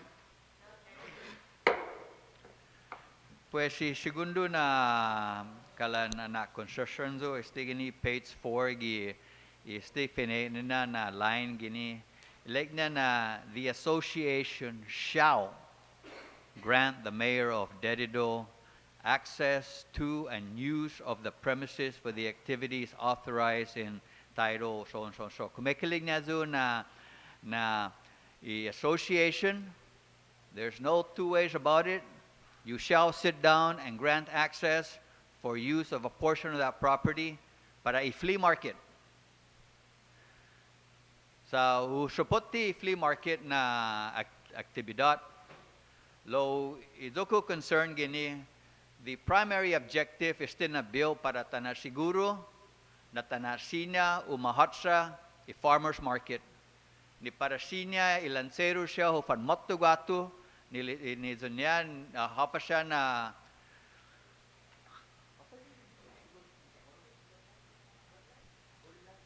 todi gelay ni matanom para sina matsuli gato gi farmers market.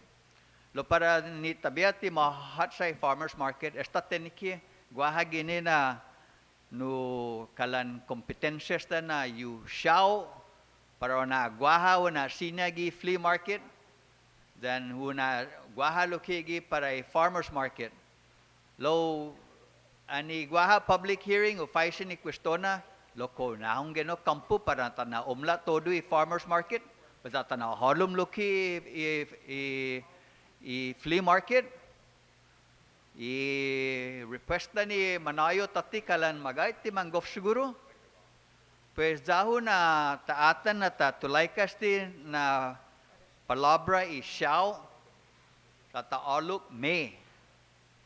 Tilali ko na mga makwintusi put patanahalom gi i flea market lo zangin mana na taliit na siguro na nahong kampo para i farmers market zangin taliit na estat mahat sa no na magay nahong kampo na sinatanahalom gi and it doesn't detract from the farmers market, pues tafar matotsung sa siya ne taspia empeño ne para tanaholum lokigi flea market.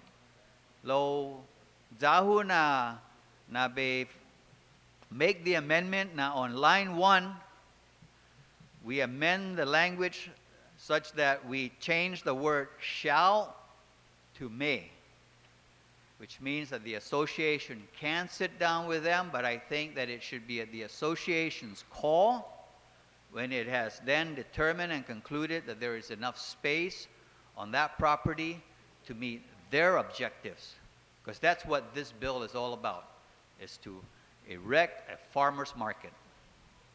on the amendment, Senator Pangilinan.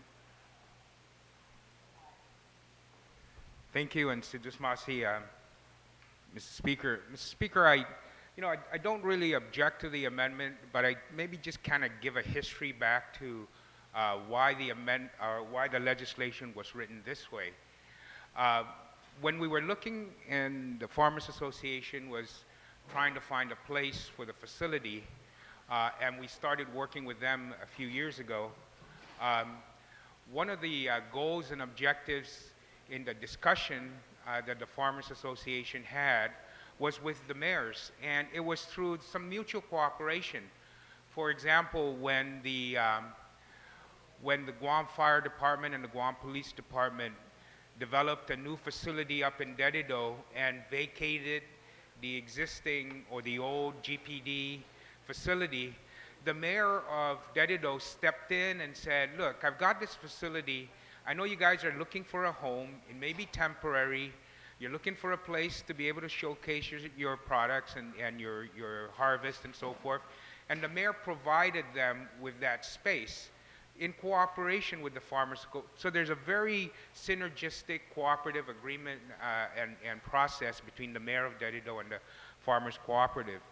When the legislature was, the mayor was looking for a place to relocate the current flea market because of the safety factors involved with regards to that facility, the facility itself and how it's set up every weekend, take up, take down, resulting in health and safety hazards. As a matter of fact, we had one death at the at the Dedido flea market from a vendor being struck by, I guess it was an anchor from the tents in a windstorm where it blew over and it hit her over the head, and I think she passed away. So the mayor was looking for a place to a little bit more permanent, plus traffic and safety and so forth. And so when we looked at the property and kind of looked at that site and identified it, we saw that the facility was about the property size was about 6 acres. And so both the farmers cooperative and the mayors continued their cooperation and discussion and said that we agree that we're going to support each other, and our agreement is that we move the facility there, and the flea market will be designed to be integrated as an auxiliary use on weekends by the designer of the facility, so that it is not the main use, but it is an auxiliary use that is incorporated into the design of the project. And the fact that it's 6 acres would allow the ability to accommodate the farmers. So it's all of this agreement that has been entered into with the mayors and the understanding and their cooperation with the farmers. And that's why we wanted to kind of continue that. And yeah, May will work just as well. I think if we know the mayors and the farmers have continued to cooperate, and if we put May in there, I'm sure they'll continue to do so. But we also wanted to assure both parties that that's the expectation we have, that there will be a facility there that will accommodate the flea market as well. So that's why I say I'm not really opposed to the amendment, but I know that wanted to provide that history of the cooperation between the two entities, and I'm sure it continue whether it shall be shall or may, and shall just kind of continues everyone's commitment to it from an affirmative basis, and may would allow everyone's commitment to it from a voluntary basis. So that's the difference. And I'm sure it'll, whichever way we put and whichever way we go, I'm sure that they'll be able to work this out as we have seen that they've been able to work every other issue out that has faced them. Thank you, and to this one. Thank you very much, Senator Ben. Now that we have a real journal that's recording these, we'll know what the legislative history is. So thank you to the clerk. And on the amendment proffered by Senator Addett to amend shall to may on that amendment. Senator Ogden, did you wish to be heard on that amendment? Thank you very much, Mr. Speaker. Just so for the information of the public who's watching this particular deliberation, and I certainly stand in support of the proposed amendment, or to some degree do not oppose it. But there's a document within the committee report that certainly highlights the position of the Dedido Municipal Planning Council, and just so that I can bring it to the attention of everyone here as well as the listeners and the public. The resolution that was adopted by the Municipal Planning Council highlights, whereas members of the Dedido Municipal Planning Council supports that the Farmers Cooperative Association of Guam Incorporated grant an agreement through a memorandum of agreement with the mayor of Dedido for access to and use a portion of the property for activities authorized in Title 21 GCA, Chapter 68, Article 9, with the exception that the approval by the Department of Land Management shall no longer be required for the issuance of the permits pursuant. So the council themselves had recognized, by virtue of extending their resolution and their support to the legislation, had recognized that in fact there was going to be that cooperative use or possible extension in terms of allowing the use of the property for purposes of the flea market. So I just wanted to bring that to the attention of the body, Mr. Speaker, because I think it's very notable to understand that not only does the Dededo Municipal Planning Council support this particular endeavor for the farmers cooperative on the property that's been identified, but they certainly extended the support in direct recognition that they could possibly enter into a memorandum of agreement for parcel or for partial use of the properties, perhaps for the flea market purposes. So I wanted to bring that to the attention of the body, and I certainly stand in support of the proposed amendment. Anybody else on the amendment? Any objection to the amendment? There being none. Senator do you have anything further? All right. Point of inquiry. Si Diyos Masi, Mr. Speaker. Mr. Speaker, on that same page, page 4, sub-item E, there was an exception for an approval by the Department of Land Management to no longer require issuance of permits pursuant to the section. And I was seeing if I can ask the good sponsor why just the Department of Land Management was taken out, when we do know that there is a policy for clearances with the Department of Public Health, Department of Revenue Tax, and all that. And I just want to make sure that the resources that were put into the section, if there was anything, so if he could just clarify that for me, I would appreciate it. Senator Ben. Thank you very much, Mr. Chair. Mr. Chair, the reason why we say with the exception of the Department of Land Management is that the old farmers flea market was put in statute, or the Dededo flea market was placed in statute. It was set up on a buffer zone that was under the administration of the Department of Land Management, and that was the only clearance required at that time for the Dededo flea market stalls.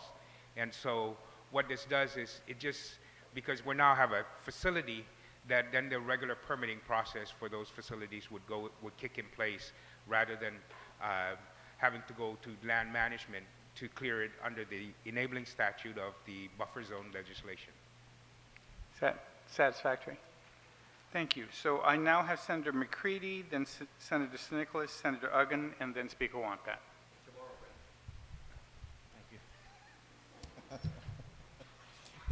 Thank you, Mr. Speaker. I thank you for thinking I could speak that much tomorrow, but I'll say this in English. I'm in full support of this bill, and Senator Pangilinan and Senator Espicio. You know, I come from a family of farmers. My grandfather was a farmer in Hawaii. He even wrote a book about farming.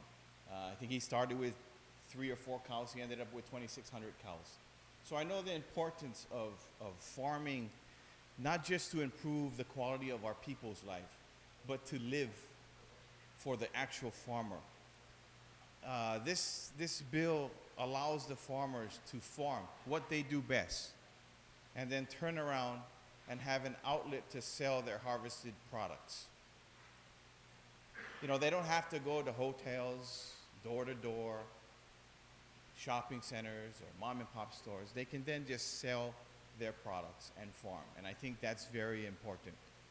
I also like to thank Mr. McDonald for his emotional testimony on this bill. It's very important. We see the farmers here today and their signs outside in the public hearing room. I think it's very important that we support the people, our people, these farmers, because they want to support themselves. And like the former speaker and the author of this bill, Senator Pangilinan, said, they're already helping themselves. We're just mere facilitators of improving their lives. They're not asking for a handout, but we are facilitating for them. So I urge the community, this bill is going to pass today or whenever we vote on it. But I do urge the community that when this bill does pass, it's not the end of the bill. It's the beginning of the bill. And I urge the community to support your local farmers, our local farmers.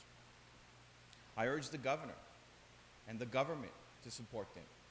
I urge the supermarkets, the mom and pops, the hotels to support them.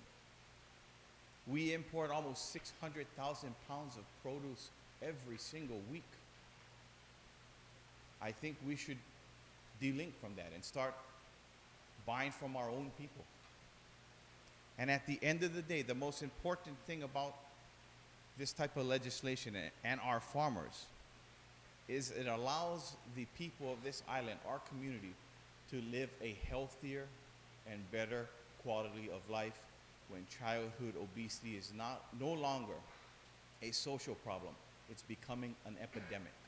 So I thank the author, I thank the co-sponsor, and I can't wait to vote on this bill. So thank you very much, Mr. Speaker. Thank you very much, Senator McCready. Senator Nicholas. Thank you, Mr. Speaker. I too very much rise in support of this bill, not only for what it accomplishes, but for what it represents. Because this bill creates a market for our farming industry. No industry will thrive without a market. And this bill not only creates a market physically, but it represents the commitment of this government to recognizing this market and supporting it. And so I rise in support of this bill with deep gratitude to the authors, Speaker Pangilinan, Senator Respicio, and all the senators who have gone before me to make this bill possible and to make the memorialization of this industry possible. I agree with the retiring Speaker, Senator McCready, that this bill is the beginning. It's the beginning of the development of this industry. It's the beginning of this government formally recognizing this industry. And the next steps that we must commit to taking, Mr. Speaker, are the same steps that this government has taken to develop our tourism industry, because it's that important.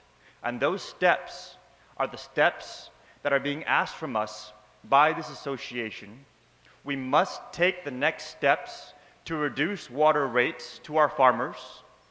We must take the next steps to make sure that we are substituting as much imports as possible with our own local industrial development.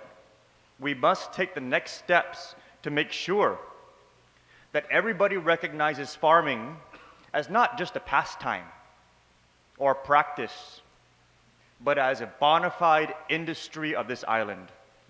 So I rise in full support of this bill. I look forward to what it represents as the formalization of farming as an industry on this island. And I'm ready to work with the remaining senators of the 32nd Guam Legislature to answer this call, to fully support it as a bona fide industry of our people. Thank you, Mr. Speaker. Thank you very much, Senator Nicholas. Senator Frank Uggan.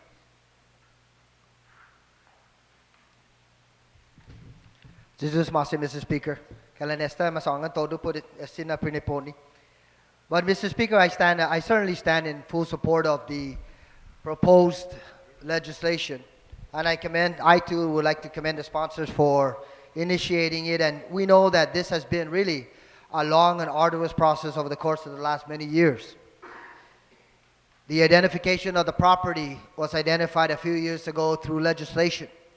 The identification of the $3 million was facilitated by yourself with regards to the hotel occupancy tax bonds. And now we are trying to put a closure to the initial stages of this process so that in a year or in 2 years, our community, and in this particular case, the farmers, can realize the benefits of a fully operational farmers co-op. But Mr. Speaker, I'd like to just read a couple of the signs. I first of all want to recognize the farmers who are in the public hearing room lobby area, because obviously they're here to not only visibly see ourselves discuss this legislation, but to visibly see that timely action is taken on it so that they can proceed with the overall process. But I look at some of the signs that they've been able to put up. One says, soil to spoon. Another sign says, grows food security. Another one says, yes to farm buildup, the positive to our local economy. Another one, it says, is a plus sign, so I say positive. That's the plus to our local economy. Another sign says, good for farmers, good for Guam. Look how far you've come, yes to Bill 77. Birth to new farmers, absolutely right. And perhaps some old farmers, former farmers returning back to the arena. Bill 77 celebrates farmers. It also goes on to read yes to farm build-up, Ungen for Bill 77, and Bill 77 is seed for new farms. You know, Mr. Speaker, there's one particular comment that was mentioned during the course of the public hearing that keeps ringing in my mind, and I mentioned this during the discussion. And that is, one of our notable farmers on island had highlighted during the public hearing that it will allow the farmers, the construction of this co-op would allow the farmers to do what they do best, and that is to farm, to till the soil. And I mention that because, you know, when I was a little toddler growing up, obviously it's no hidden secret that I grew up in a farm. And I'm telling you, Mr. Speaker, it is a tough job. And all of our farmers in the public hearing room understand. Because not only do you need to wake up at 4:30 in the morning, and sometimes when I was younger and my dad was able to nudge me a few times, I'd literally be out in the farm past midnight, just so that some of the work and some of the irrigation will take place at the most appropriate time, because obviously the sun is not up. But realistically, if we look at the process, farmers in most cases are out in the farm at 4:30 in the morning. When I was growing up, and I'll just use my experience as an example, 4:30 in the morning, we head right out to the farm, come in at 6:15, we'd have literally between 15 to 30 minutes to don our uniform and go to St. Francis School or to Father Duenas, and then right after school return back to the farm. And you know, it's a tough job, but it's also extremely rewarding. And that's why I stand in full support of this legislation, Mr. Speaker, because it would allow the establishment, the re-establishment of a farmers cooperative. And I say re-establishment because when I was younger, there was a farmers co-op located right here in Aganya. And I remember very distinctly that there were many times where we would concentrate, we in terms of my family and my dad and my mom and my siblings, would concentrate on bringing the produce to that co-op and letting them market it. Letting them do that co-op at that time, do what they did best. And that was to market and to sell our products. And this also, Mr. Speaker, by reestablishing a co-op with the full endorsement of not only the sponsor and the members of this body, but the full endorsement of the government of Guam and the people of Guam, we certainly hope that this will be a facility that would reinforce what our agriculture industry needs. And that is allowing a process to take place where the farmers can bring their produce and do what the farmers do best. And that is to farm and to till the soil or to grow their appropriate livestock. Mr. Speaker, I would be remiss if I didn't close by recognizing really, you have our farmers who love what they are doing, whether it be tilling the soil or growing livestock, and being able to do what they're doing to support our island and our community and their families. But there are a lot of businesses out there, Mr. Speaker, whether they're roadside stands or whether they're established businesses such as Payless Markets. I know that Payless has been extremely supportive of many of our farmers over the years in buying local products.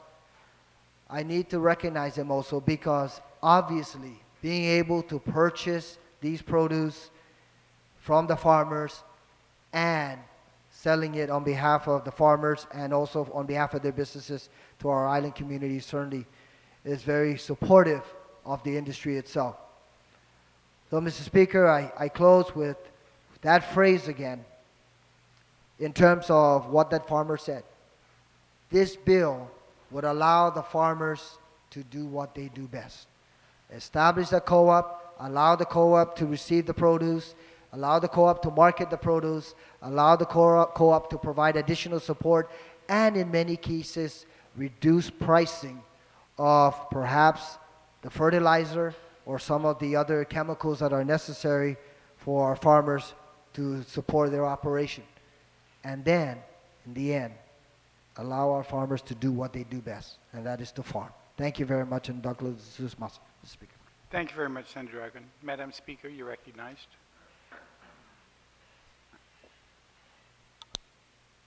Thank you very much, Mr. Speaker.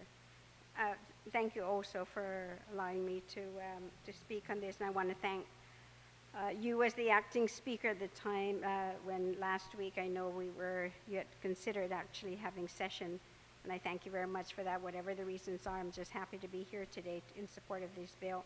I think it's also important to acknowledge and recognize Speaker Ben for the work that he's done in the crafting of this legislation, because in past legislation this has always been a top priority of his. And lastly, of course, as former Senator Hope Cristobal, who has really inspired me to actually even attend some of the tomorrow conferences about actually growing herbs and vegetables. And as a result of that, we actually have a small herbal garden.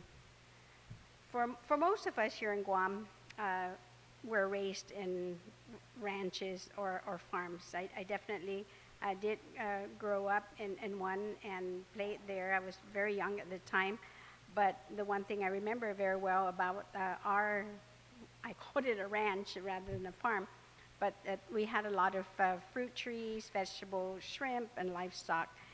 And and today, of course, as a result of that too, one of the things that I did is that I had cleared my yard of trees, just trees that basically, and I know this will be arguable, but I wanted trees instead that would actually produce some fruits. And as a result of that, now we have actually full-grown orange trees, local trees, iba, lemon trees. It's so plentiful. Laguana, abas, mangoes, grafted mangoes, siniguelas, coconut trees, even hot peppers. But the chickens always beat me to them. We are really an agricultural community, and it wasn't until after the war when now, of course, imported goods have been brought in like Spam and corned beef and frozen vegetables, and that seemed to have been more of the staple for us. And it's amazing that we're now making this full circle, because that's how we've really started out. And if you look even at our school system is run basically in an agricultural community, so that the summers the children will be available to assist in the farms or the ranch. So this is actually a very good time that this bill is brought to session, primarily because it will provide an outlet for our farmers. And I know we drive around and we're always looking out for some of those farmers out alongside the roads to be able to buy, the sweet corn and other vegetables. So this is definitely a perfect place for them to be. The other thing that I see beyond that too is that I like the idea that because we have a land grant institution, and very rarely, really when I say rarely, do we have agricultural majors. I mean, to even say 5 even or 1, every year. And that program, I think, will be moving much forward. We'll be moving forward now with this legislation, that we hopefully now will be able to recruit more majors.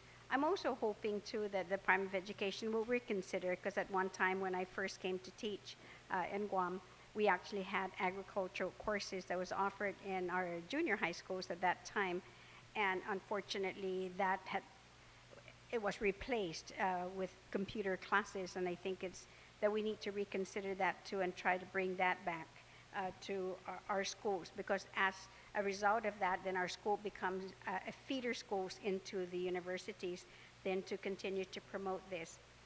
The one other thing that I like about it as well is because we've started this promotion of buying local, so the timing is really perfect. The other as well that's just as important, probably if not maybe the most important, is food security.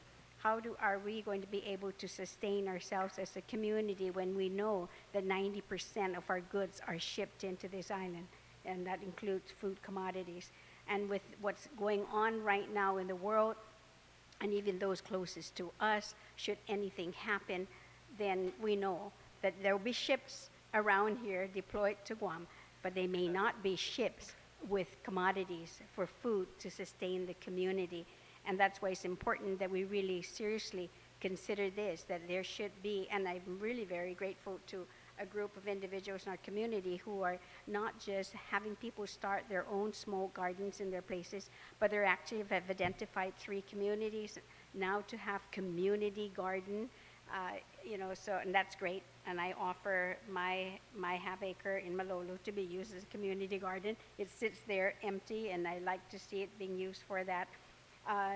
So I think that this bill actually is a landmark bill for me, and I think maybe for everyone as well. So I stand in full support of this bill, and thank you very much again, Speaker Pangilinan. Thank you very much. Any other senator wish to be heard on the bill? Senator Respicio, then Senator Rodriguez. Thank you very much, Madam Speaker, Mr. Speaker. Mr. Speaker, I rise in full support of Bill number 77-32. I certainly want to lend my remarks to everything that's been said earlier, and only to say that this bill also represents what happens when you have a sponsor who doesn't give up, championing the goals and aspirations and desires of a group of individuals who don't give up. You have Speaker Ben, who's been the forefront in trying to find a concrete home for our farmers. And this Bill 77, Mr. Speaker, is really a combination of sorts. Has been said already, where initially we provided the money necessary for the farmers co-op to do the feasibility study. And then through your efforts, Mr. Speaker, and to your being amenable to put Speaker Ben's amendment into the hot bond to provide the monies necessary for this construction. And as mentioned by the previous speaker, your willingness after the public hearing on Friday to call us into session on Monday, just so that we can take up this single most important issue, that is Bill 77. But what I want to also say, Mr. Speaker, is that we try very hard to do what we can to support these kinds of initiatives with very, very limited resources, and it takes the creative will, as expressed in Bill 77, to continue to wake up the sleeping giant. And I believe that's our goal here in this body, is to figure out what our island can do to take advantage of our rich natural resources. And I want to share my perspective over the years with our local farmers and how resilient they've been and how they've never really given up. They have not given up, Mr. Speaker. And I recall there was a point in time where the farmers kind of just did their own thing. They farmed on their own land.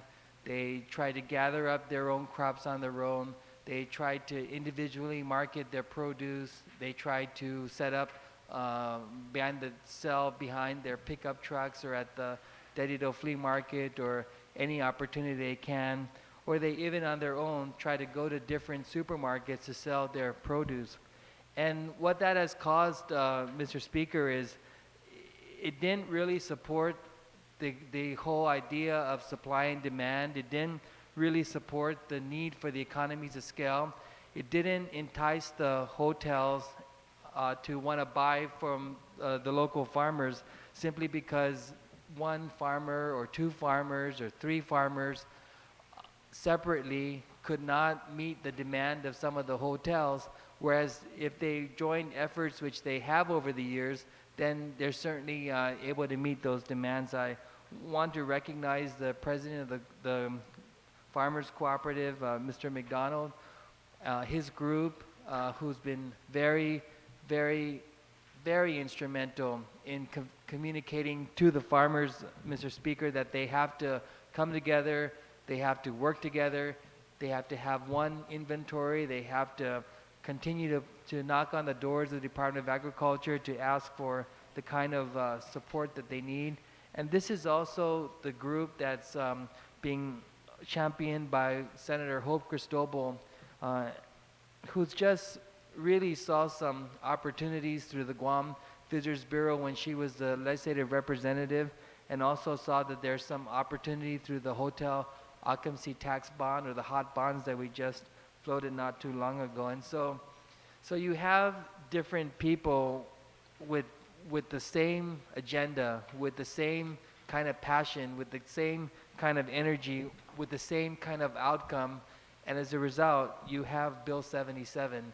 You have Bill 77, which is the final piece of this puzzle that will paint the picture of what it's truly going to be like when we have a home for our local farmers, where you take down all the competitiveness, you take down all the individual hardships that they've experienced on their own, and you provide this kind of structure, this kind of infrastructure, Mr. Speaker, that they certainly need, so they can not have to worry about how to market their produce, so they won't have to worry about where to sell their watermelons or their cherry tomatoes or their eggplants or peppers or whatever it is that they're growing in their own respective fields. And so, this is, as Senator Cristobal said, it is landmark legislation, because once we pass this bill and once Governor Cabo signs this bill, you're going to see that the money is there. You're going to see that the lease agreement will be there, and all the mechanisms in place so the construction can begin. And so I'm very excited about this, Mr. Speaker. I'm excited about all the things that our local farmers can do. I'm also excited about our continuing efforts to get the Department of Agriculture to somehow do a public-private partnership for that heat vapor machine that they have. And once you have that machine that was purchased by USDA up and running, you certainly can see both the exporting and also importing of fruits and vegetables throughout Micronesia. This sleeping giant on Guam will be awakened by Bill 77, but as Speaker Wampat and I and Senator Duenas continually talk about in our meetings with the Association of Pacific Island Legislatures, is that we have a continued opportunity to find a way to have all of our fruits and vegetables be marketed throughout Micronesia, Mr. Speaker. And so we no longer have this competitive nature amongst ourselves locally. Certainly we will no longer have a competitive nature amongst ourselves throughout Micronesia. For example, we can export whatever crop we can to the different islands, but more importantly, we can have our people be able to taste the sweet tangerines from Koshrai, the sweet bananas from Pohnpei and Palau, and the different species of bananas that they have, and the different fruits and vegetables that they have. And so, just as it took years for Bill 77 to be materialized, and I want to give a lot of recognition to the sponsor for his persistence, it's going to take several more years, Mr. Speaker, to try to now take what we're able to produce locally and to export it out, so that our farmers will be able to continue to have a way to market their crops. And so I'm extremely excited. I want to recognize all those involved. I even want to recognize the Department of Agriculture for what they try to do given the limited resources that they have. And my message to the Department of Agriculture is that they should just continue to embrace this organization. They should just continue to see the Farmers Co-op as a partner and not as a threat. Because certainly you're always going to need to have the Department of Agriculture as a government agency, but there's nothing wrong with having these kinds of public-private partnerships, or even partnerships with the non-government organizations. And so to Tita Taidagui and her staff, when you hear or see Bill McDonald knocking on your door saying that he needs the information so that he can put together a grant, that should be the priority. That should be the priority of the Department of Administration. The priority of the Department of Administration should be to ask Customs and Quarantine why they don't have a listing of the amount of fruits and vegetables that they're importing into the island. Mr. Speaker, they used to take control of those kinds of data. They used to have that kind of information. So if they're importing thousands of pounds of Chiquita banana, then we know as a community, we know what that demand is, and the Farmers Co-op, as a non-government organization, can provide the supply to meet that demand. And so I would continue to urge the Department of Agriculture and the Department of Customs and Quarantine to have that listing available on a monthly basis. And it's not hard. It's not administratively, it's not difficult. It's just where the desire has to be stepped up so they can provide that information to the Farmers Co-op. And so I would be probably holding a roundtable hearing in a couple of weeks to see where we're at with those two or three initiatives. And so I'm very grateful for the opportunity to be a co-sponsor of this bill and to offer my continued support in all that we can do to wake up this sleeping giant and to make sure that agriculture is a viable and sustainable industry here on the island, and to make sure that they thrive and they do very well. And they're doing very well, Mr. Speaker, without the benefit of a qualifying certificate. So if there's one good example of how a QC can develop or enhance an industry, it could very well be this industry, but you don't see QCs being given to our local farmers for the sweat and tears that they put into the work that they do, so they can provide a decent way of life for their families. And so I thank you for the opportunity to speak on Bill 77. Thank you very much. Senator Rodriguez. Thank you, Mr. Speaker. Mr. Speaker, I won't be too long. I think all of our colleagues here have risen in support of the measure, and I'd just like to, for the record as well, rise in support of Bill 77 and commend the authors for moving this forward. Mr. Speaker, if we look at the number of farmers we have in our community today, it has dwindled. And the reason it has dwindled is because we don't have, we don't have avenues such as a farmer's market where our farmers are able to display and sell the fruits of their crops, Mr. Speaker. And, speaking to some of our farmers, most especially Uncle Ernie Wistick, I know he was mentioned earlier, this is something that they have been fighting for and been pushing for very long. And so this legislation, Mr. Speaker, is I see it as something that seals the deal, that makes them move forward. We know that this was something that was already, funding was identified through a previous bond, the hot bonds. And so this legislation seals the deal for them and makes them move forward. And so I want to, of course, congratulate them for being very persistent in ensuring that, not just for them, because that's one thing I've learned from these individuals, Mr. Speaker, is that it's not just for today. They're looking at sustainability of agriculture in our community in the long term. And so this one will ensure, this initiative in establishing a farmer's market will ensure that we have a sustainable agriculture in our community.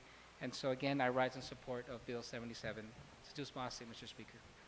Thank you very much, Senator Rodriguez. Speaker Penn, you're recognized to close. Thank you, and Sedus Masi, Mr. Speaker. Mr. Speaker, in my first term in the 22nd Guam Legislature, I chaired the Committee on Economic Development and Agriculture. And it was by no accident that I picked those two subject matters at that time. I was a rookie legislature coming in with a time when we had 21 members in this body. And everyone was kind of taking a look at what sounds sexy, what's nice, what's good, what can you write press releases about? That's what my advice was in terms of some of the senators was, you want something that you can be in the media about, and I said, no, agriculture is good. Of course, I'd worked for Governor Bodalio in my introduction to government service. The first government job I had was as a summer intern. I worked for Senator Eddie dueñas at that time.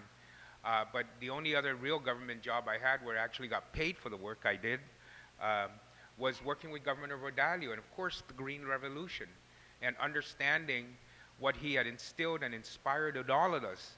And I used to ask the governor, why do you have such a close, affinity for the farmers and so forth? And of course his dad was a farmer and a rancher. But he said, Ben, the farmers, they have the dirtiest hands in the world, but they have the cleanest hearts. That everything they do out of love. And I think that's what he meant by having the cleanest hearts. They ranch, they farm because they love what they do and what it gives to other people. It's hard work. They'll complain about it, but at the end of the day, you will see a smile on their face knowing that they didn't go to work today. They went to do what they loved best, and that was to produce.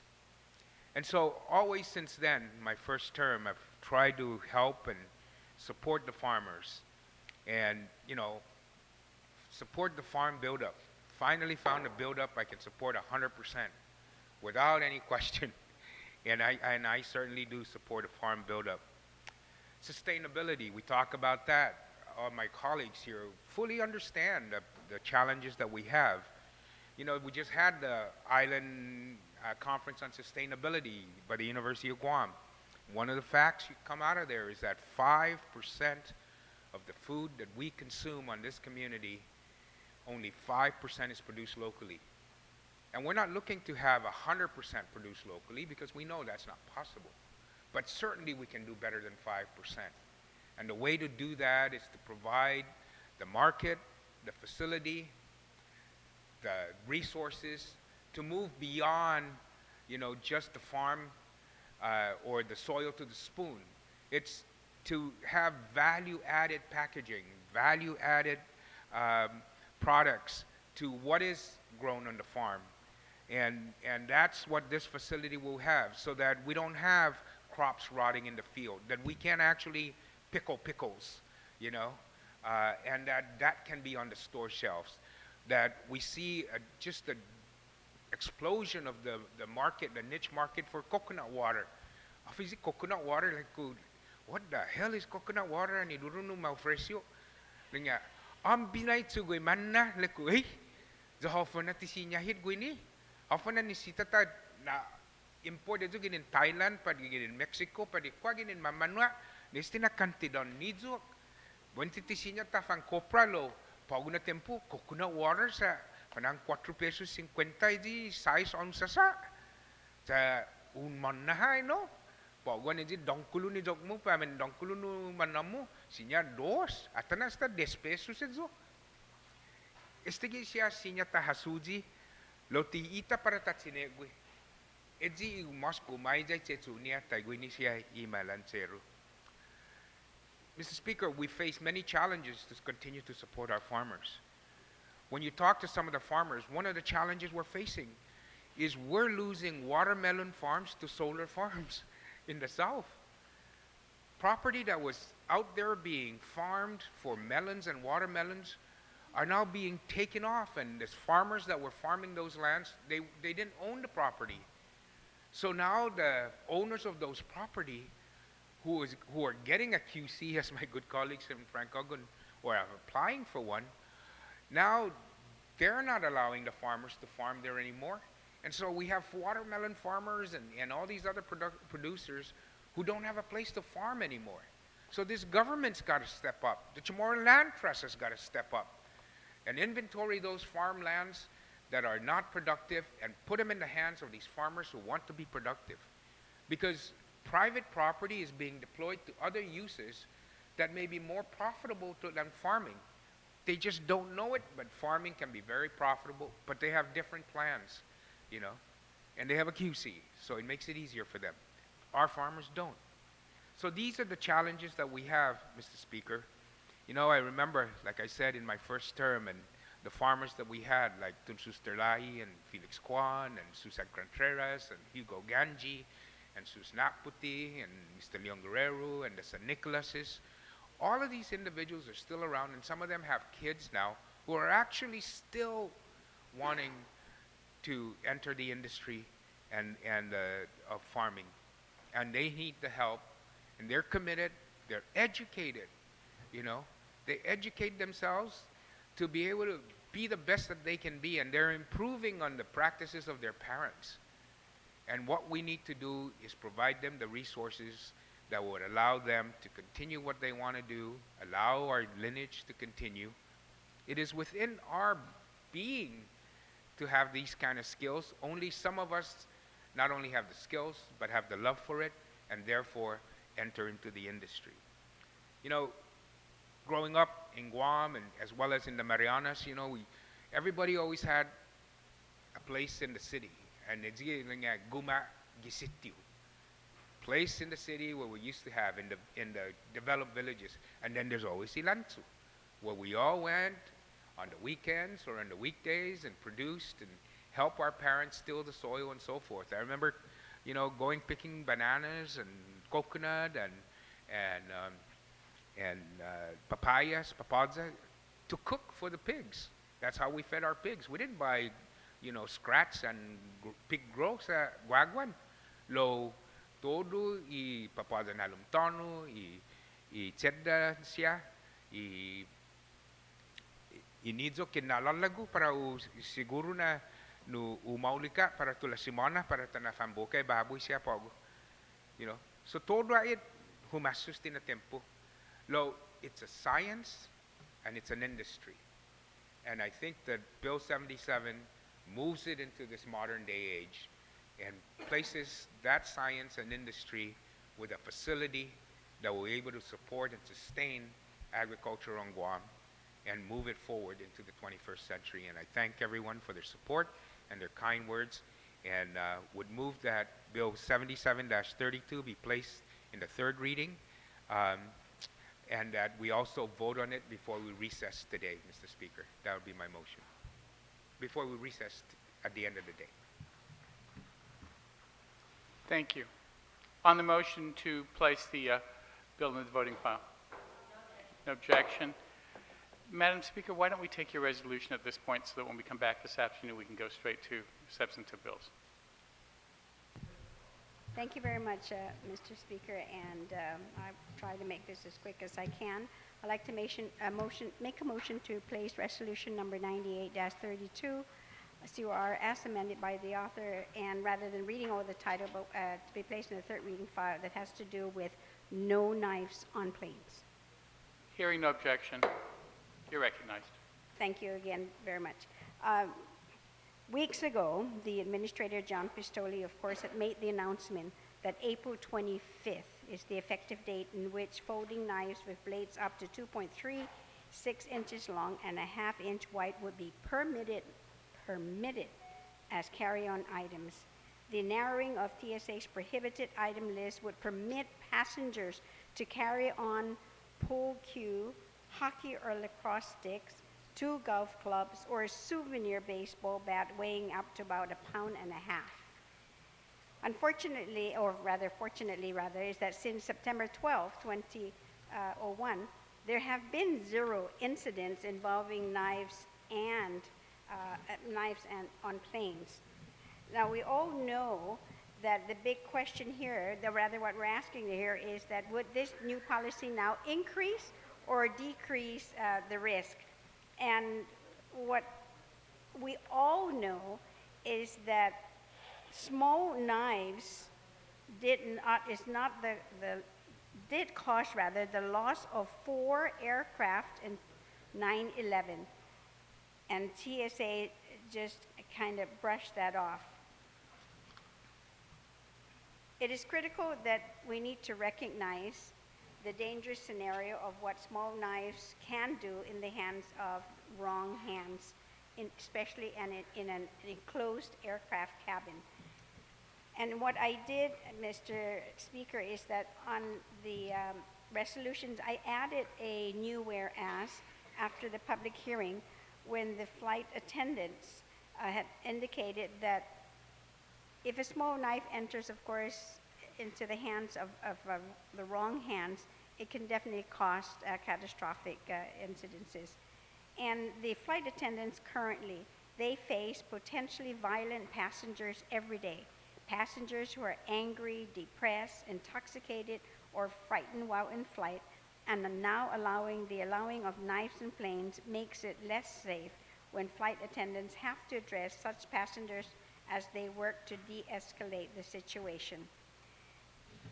There are numerous incidences or stories, so to speak, that actually took place in the planes to warrant the case in which flight attendants are saying that if you get the knives into the wrong hands of the individuals, of course, catastrophic things would happen.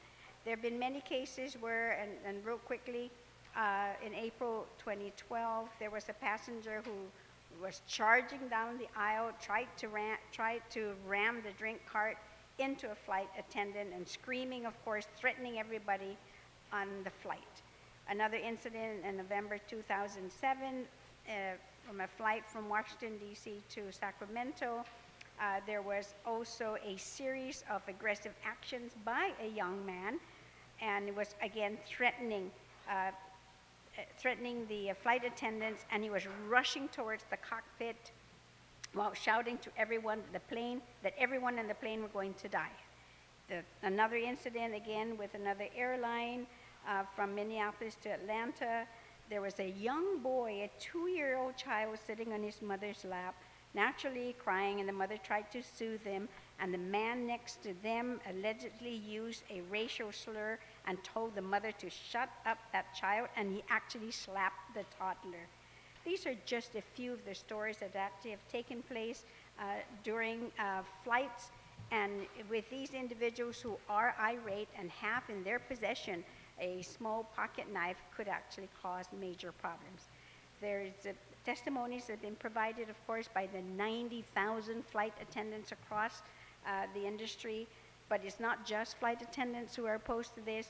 We have air marshals, transportation security officers, and pilots also agree with the flight attendants, as do many airlines CEOs.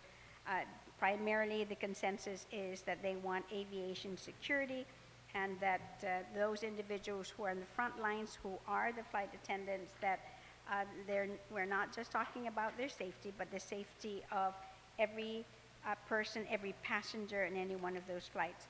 The urgency, of course, like I said, is that in the same motion, if I may, is that to include that once we send this down to the third reading file, that with Bill 77, we would like to be able to vote on it, because the deadline for this is April 25th. That will go into effect. It's only 3 days away. And we've already been working with the Congresswoman's office to be able to get this in the hands of various individuals, not just in Congress, but also to the Administrator of Transportation Security, as well as to show our support with the Association of Flight Attendants, to also send it to the Federal Law Enforcement Officers Association, Pilots Association, Flight Deck Association, Honorable Harry Reid in the Senate, the Speaker of the House, and President of the United States. So with that, Mr. Speaker, then I hope that it will get the support of our colleagues. Thank you very much, Madam Speaker. Any other senator wish to be heard on the resolution? If not, Madam Speaker, do you wish to make the motion on the motion to send the resolution down to the voting file? Hearing no objection, so ordered. We stand in recess until 2 o'clock.